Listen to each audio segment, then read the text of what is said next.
Tonight, my topic is rebuild your walls. Now, a wall speaks of safety.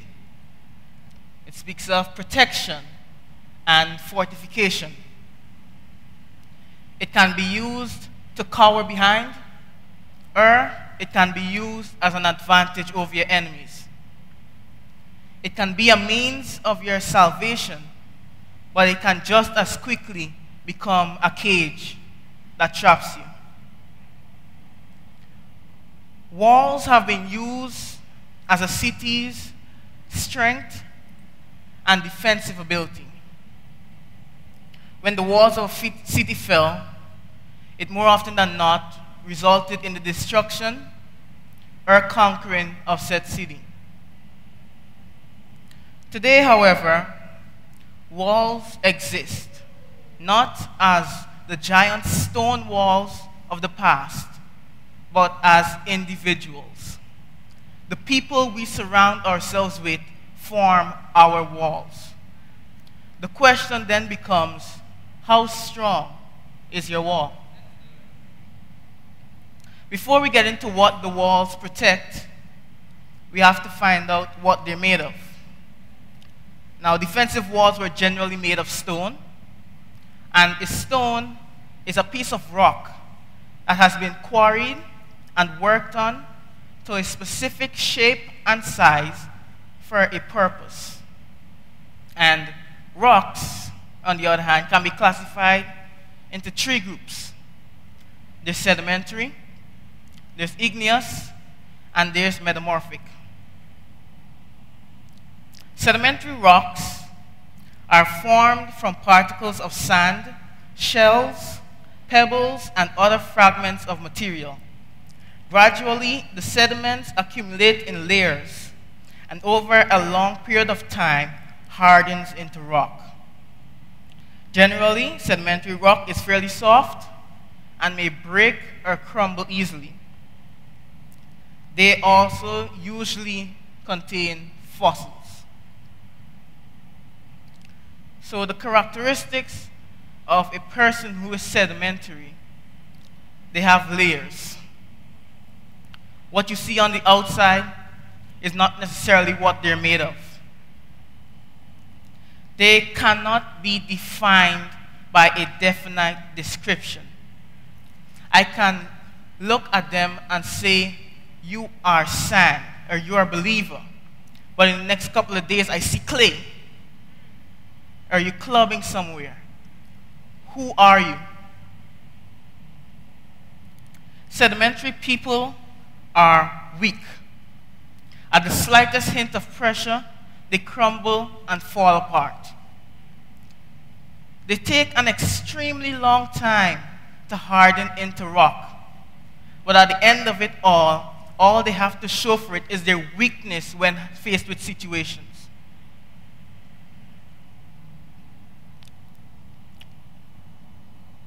Also, one last trait of the sedimentary rock. It contains fossil. People who are sedimentary hold on to the past. What has died and decayed, they store it. If you make the mistake of putting someone like that into your wall, the minute you are faced with accusations and people are coming after you, they're the first to question your integrity. And the sentence they use is, I remember who you were. I knew you weren't changed. It was only a matter of time before it showed itself again. Why would you surround yourself with someone who constantly reminds you of your past? Sadly, a lot of us have. But they're layers, so she's my friend. She doesn't treat me a certain way as she does with another person. How can you be treated one way and someone another way if all you're supposed to do is love?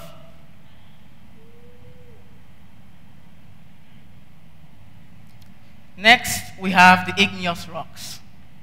Now, these are formed when magma which is molten rock deep in the earth, cools and hardens. Sometimes it cools inside the earth. Other times it erupts, thus becoming lava from volcanoes. Now, we're going to put the one that cools in the earth aside for a bit and focus on the one that erupts. These are impatient people. They don't wait to be cooled.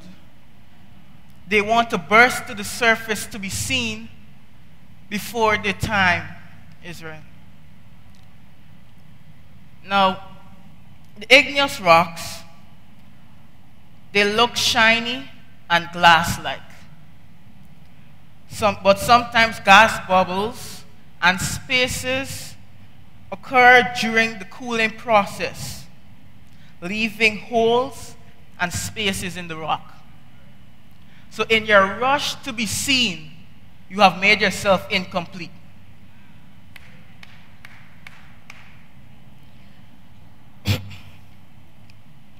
Igneous people, they've been in the fire. They've been molten. They could take the hardships. And then they become cool. So they could take the pressure as well. But when they're formed, they have no crystals in them. So you can take the hardships, but at the end of the hardship, what do you have to show for it? Are you going to be content with just going through hardship after hardship, and at the end of each hardship, you are the same? You have nothing to show for it. You're supposed to use your hardships to manufacture something of quality within you. Not just come out with, I've been through this yesterday, but now I'm okay. Lastly, we have the metamorphic rocks. These are formed under the surface of the earth as well. From the metamorphosis, which is change, that occurs due to intense heat and pressure.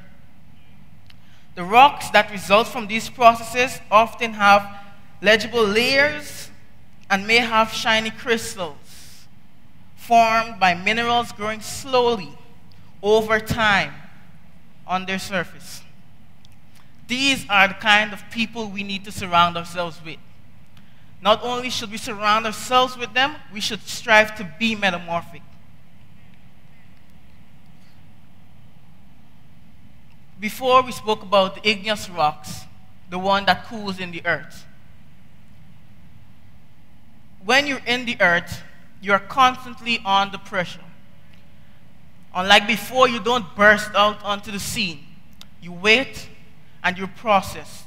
You go through the heat. You go through the process. Crystals aren't formed in 2 weeks. They take years. This category, the metamorphic, contains rocks such as marble, high quality and expensive. But it only comes if you go through the process.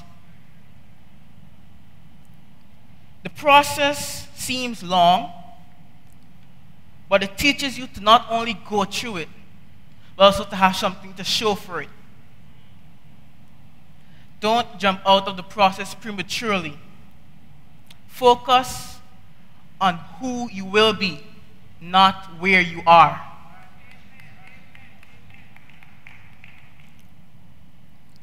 Now, when it comes to the construction of the walls, you would go to the quarry. The men would go out to the quarry to find a quarry, if they don't already have one, and they would start mining,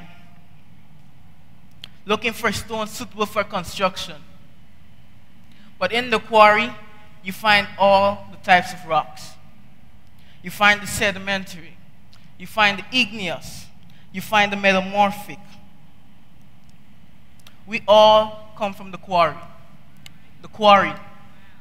Some of us are igneous. Some of us are metamorphic. Some of us are sedimentary. We all come from the same earth, but we are different. Why?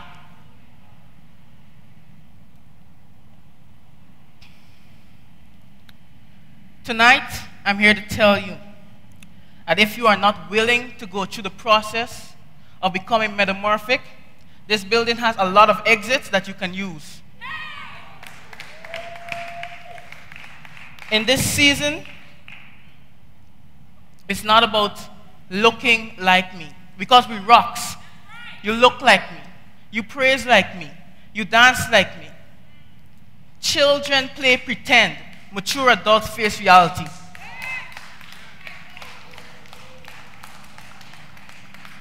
You need to decide which one you're going to be. Are you going to be a child for the rest of your life, depending on whoever stands up here to feed you?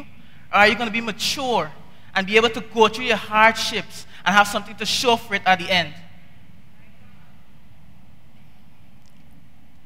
In order to determine which rocks can be used for building, you need a geologist, one who specializes in the studies of rocks.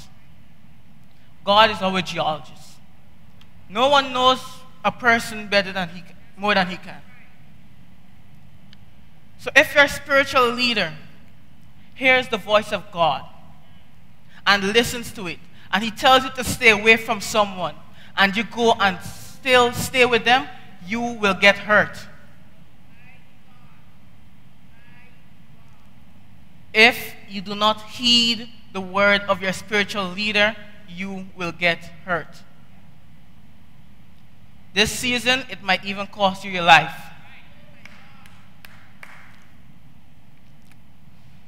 But of course, the common church folk don't listen to second opinion. They don't need anyone telling them who they can be friends with. That is their personal life. You can help me with the spiritual stuff, but what I do with my personal time is my business. So they build their walls with faulty material. And when it gets tough, they wonder why their friends are speaking behind their backs and why they feel like they're the only person in the situation. After gathering your stone, construction can finally begin. So you start stacking your stone up on top of each other, and it starts to look impressive. You have tons of trusted friends, so your wall is huge and strong. But what binds the stones together?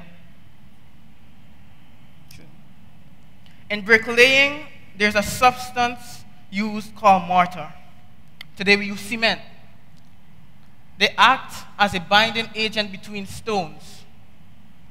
I'm going to show you how important that binding agent is in a believer's life. Can I have 4 persons come? 4 persons.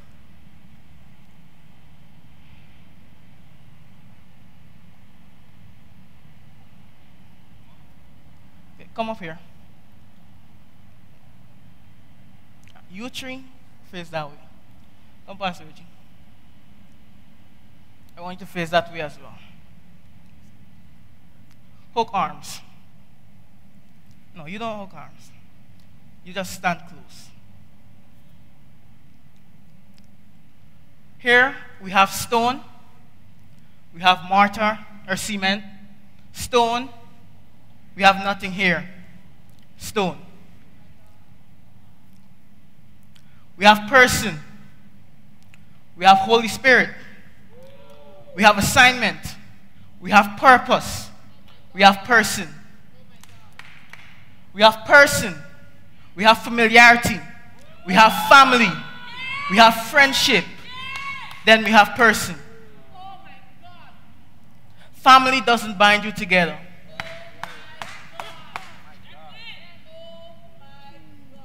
At the slightest nudge, he's already separated. And I can easily get in and get him. But if I try to get them, I need more effort to separate this bond. Let go. Come back, Daddy. Don't hold on. This is what the common church wall looks like. We have church sisters. We have church brothers. We have familiar people. And they're connected. Or are they? This is how weak our walls are. And this is how you want to face the enemy? This is how you're jumping and screaming every Sunday, saying, the devil, come and get me? This is what you're going to face him with? You can sit. Thank you.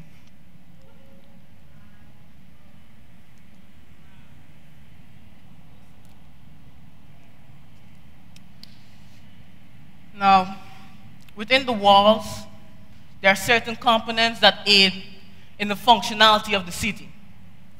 I'm going to focus on 3 of them. You have the army, which is your prayers. You have your temple, which is your worship. And you have your palace, which is your decision-making center. In time of war, whenever a city is besieged, the walls would be the last hope. We are at war. The enemy is out there and he is after you. They are after Apostle as well. We are his walls. At least some of us are. To get to him, they will need to come through us. So when the accusations and the reporters come, will you stand? When the wind of doctrine blows, will you stand firm or will you be blown over like a domino?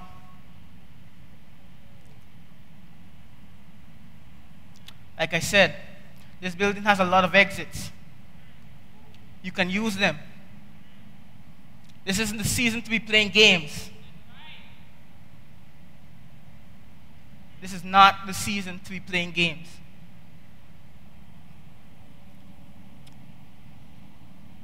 Now, the wall does not stand there defenseless. That's where the army comes in. If you've watched the medieval movies, you will see at the top of the wall there's a walkway where the soldiers stand and they fire arrows down. So your prayers cover your wall. Your prayers protect your wall from harm. Your prayers keep your wall safe. But you have to build with the right material.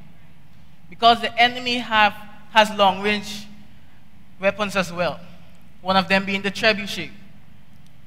That's just a fancy word for a giant slingshot. So it hurls stones at your wall, and it just takes the wrong stone at the right place at the right time to cause an entire section of your wall to be destroyed. That is called the domino effect.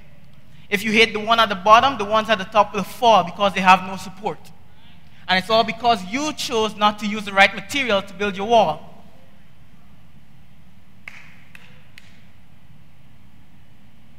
So when it falls, not only is the bad material destroyed, but you also drag down the good ones.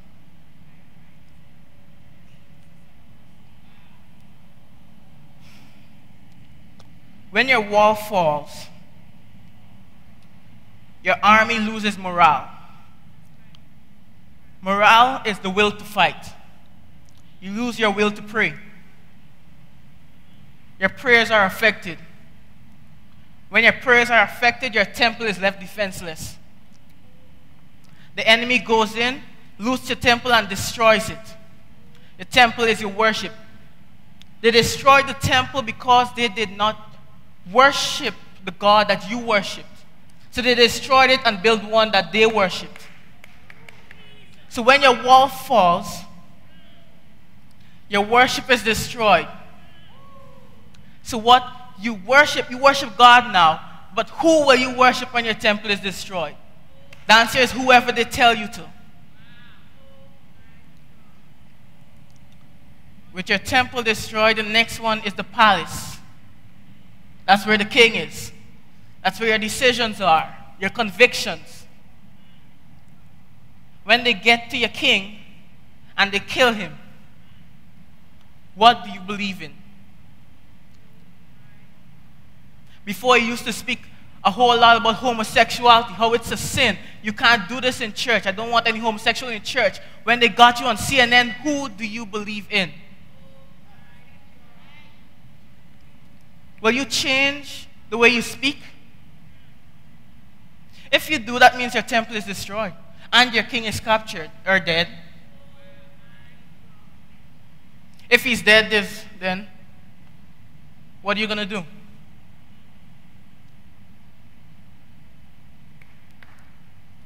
What are you going to do?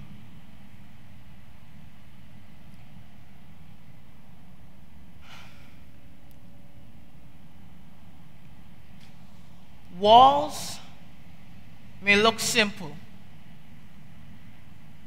but walls are one of the most important elements of a city. You can have a large army, but sometimes the enemy doesn't call you out to war. They just show up. And when you are flustered and trying to scramble your army together, they're already at your gates. Will your wall be able to hold them off? Or are you just playing games?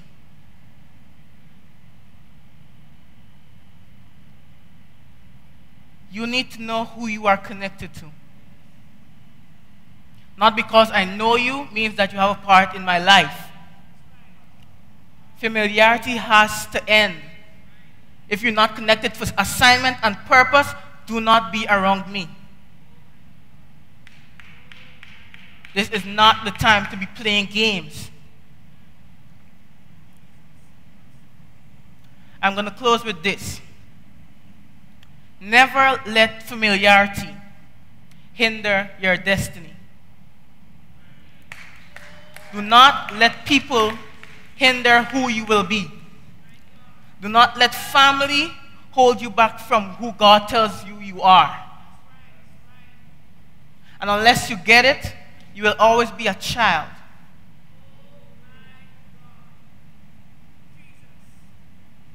Children love friends.